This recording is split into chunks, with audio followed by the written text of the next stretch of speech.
मैं Pawan Shrivastava, ex chief manager bank of Baroda. अपने channel में मैं जैसे कि बीच बीच में आप लोगों को तमाम बैंकिंग से संबंधित जानकारियाँ देने का प्रयास करता हूँ और उसी सीरीज़ में आज मैं आपको एक नया सिस्टम जो शुरू हो चुका है बैंकों में, उसके बारे में आपको जानकारी दूंगा विस्तार से। इस सिस्टम का नाम है पॉजिटिव पे सिस्टम।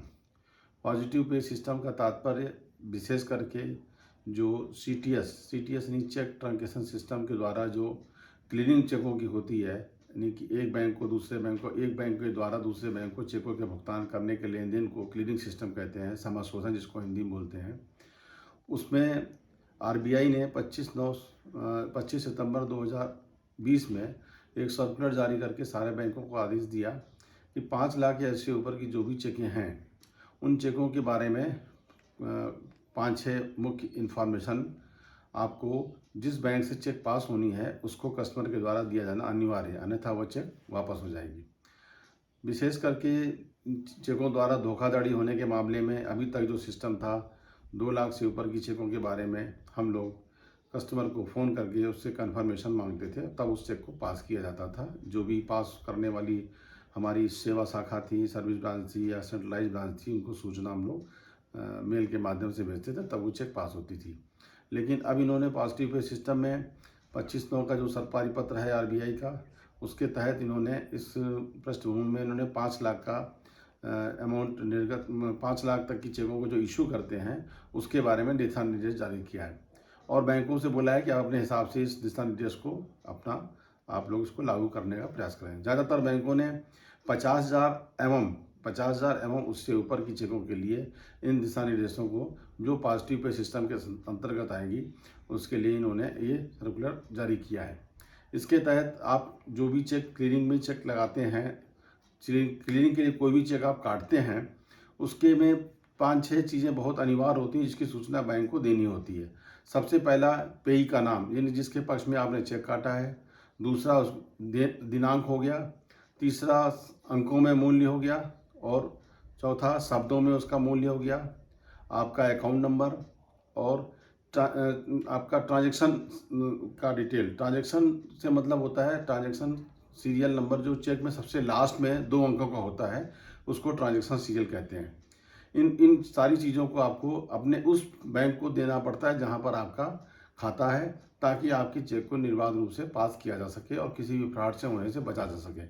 जिस तरह तमाम क्लोनिंग की चेकों के बारे में आप लोगों ने देखा होगा, कई तरह की धोखाधड़ी होती रही। लोग चेकों का क्लोनिंग बना करके उसको प्रेजेंट करके पास हो जाता है, बाद में उसमें कस्टमर को भी नुकसान होता है और बैंक को भी आगे कानूनी कार्रवाई में फंसना पड़ता है। इसके तहत ही सिस्टम किया गया है।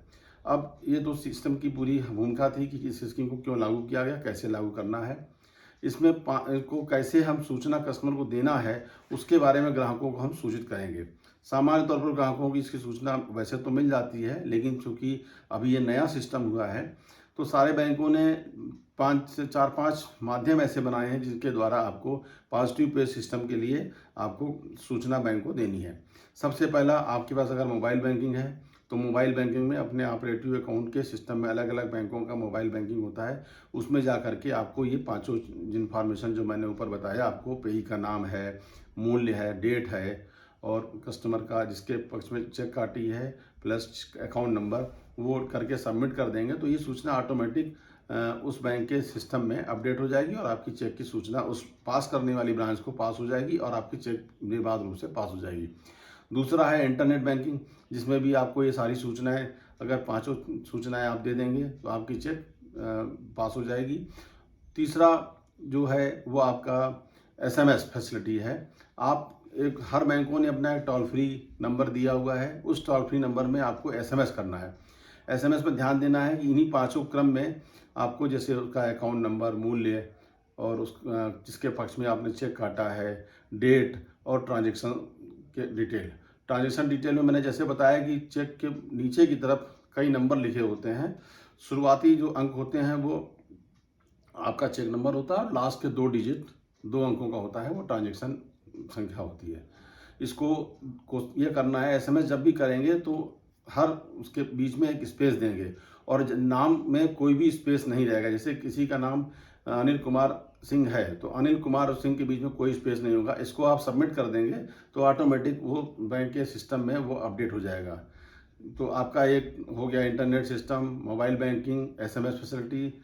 चौथा होता है कि पर्सनली आप ब्रांच के अंदर जा करके ये सारी सूचनाएं, वहाँ से एक फॉर्म मिलेगा, उस फॉर्म को भर के दे देंगे और वो ब्रांच अपने बेस ब्रांच आपके सारे डाटा को उसमें सबमिट कर देगी और आपका पास निर्बाध रूप से चेक आपका पास हो जाएगा। पांचवा सिस्टम है आपका कॉल सेंटर। आप कॉल सेंटर में भी जो बैंक के टोल फ्री नंबर हैं उस टोल फ्री नंबर से भी आप ये सारी सूचनाएं दे सकते हैं और उसके बाद आपकी चेक को है निर्बाध रूप से पास हो जाएगी। इसमें ध्यान देने योग्य बात यह है कि सारी सूचना देने के बाद भी अगर आपके खाते में बैलेंस है और आपका सिग्नेचर मिल रहा है तभी चेक पास होगी। और चेक की वैलिडिटी 3 महीने की होती है। 3 महीने के अंदर की अगर चेक हैं तो ये चेक आपकी पास हो जाएगी। इसमें विशेष रूप से ध्यान आपको ये देना है कि जब भी आप कोई चेक 50,000 या उससे ऊपर की काटें तो ये सारी सूचनाएं इन पांचों माध्यम से किसी भी एक माध्यम से आपको बैंक को देना है, अन्यथा आपकी चेक वापस हो सकती है। अभी शुरुआती दौर में जो पहले से चल रहा था, हाई वैल्यू चेकों के लिए बैंक सूचनाएं देती थी, वो सिस्टम चल रहा है, लेकिन धीरे धीरे वो सिस्टम खत्म हो जाएगा। आपको ये सारी सूचनाएं देनी है। वर्तमान समय में पूरे दुनिया में ज़्यादातर विकसित देशों में चेक सिस्टम लगभग समाप्त हो चुका है। चूँकि अभी ये विकासशील देश है, चेक सिस्टम पे लोगों का अभी ज़्यादा भरोसा है और ईजीनेस है, क्योंकि बहुत से लोग इंटरनेट से ट्रांसफ़र करने में अब घबराते हैं, जिस तरह की यहाँ भी चल रही हैं। इसलिए इस चेक सिस्टम को किस तरह फुल प्रूफ बनाया जाए, इसी के लिए पॉजिटिव पे सिस्टम चालू किया गया। इस पॉजिटिव पे सिस्टम से आपको आपके जिसको आपने चेक काटा है सही रूप में उसको भुगतान हो सके, समय से भुगतान हो सके। इसमें एक विशेष ध्यान देने योग्य बात है कि आपने जो चेक काटी है उस दिन के 5 बजे तक चेक को आपको अपडेट करा देना है, चाहे अपना इंटरनेट के माध्यम से, चाहे शाखा में जा करके। और शाखा में विशेष करके आपका जो वर्किंग आवर्स है उसके बीच में ही आपकी ये एप्लीकेशन, जो एक पेज की एप्लीकेशन है जिसमें 5-6 इन्फॉर्मेशन है, आपके दस्तखत ले करके उसको अद्यतन करके सिस्टम में अपडेट किया जाएगा। ये सिर्फ बिजनेस, बाकी इंटरनेट में आप किसी भी समय कर सकते हैं, लेकिन कोशिश ये कीजिए कभी भी चेक काटने से पहले ये सारी चीज़ें में 5 माध्यम से आप किसी भी एक माध्यम को चुनते हुए जो आपको सुविधाजनक हो उसको करते हुए करें, ताकि आपका निर्बाध रूप से ये क्लीनिंग की चेकें पास हो सकें। ये पॉजिटिव पे सिस्टम सिर्फ और सिर्फ अभी वर्तमान समय में क्लियरिंग की चेकों के लिए CTS यानी चेक ट्रांजैक्शन सिस्टम में, चूंकि चेकों का मूवमेंट फिजिकली नहीं होता है, चेक की फोटो स्टेट कॉपी एक बैंक से दूसरे बैंक को जाती है और वहाँ चेकें उनको देख करके पास किया जाता है।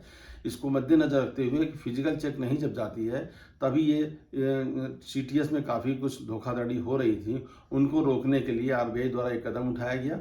कई कंट्रीज में इस तरह की सिस्टम चल रहा है। पॉजिटिव पे सिस्टम के माध्यम से चेकों का सही ढंग से पता लग सकता है कि चेक जिस आदमी को दी गई है वो सही व्यक्ति है, उसका मूल्य चेक का सही है, उसकी तारीख सही है। इन सब चीज़ों को ध्यान रखेंगे तो किसी भी तरह की असुविधा से आप बचेंगे। और अगर आपने चेक काटी है, मान लीजिए आपने किसी को दिया है, तो चेक अगर लौटती है तो उसमें आपकी छवि भी खराब होती है, साथ में आपके चेक लौटने में चार्जेस भी हो सकते हैं, कुछ बैंकों में लिया जाता है। तो इसका विशेष रूप से ध्यान रखें। आपको ये वीडियो कैसा लगा, इसको लाइक करें, सब्सक्राइब करें, शेयर करें। धन्यवाद।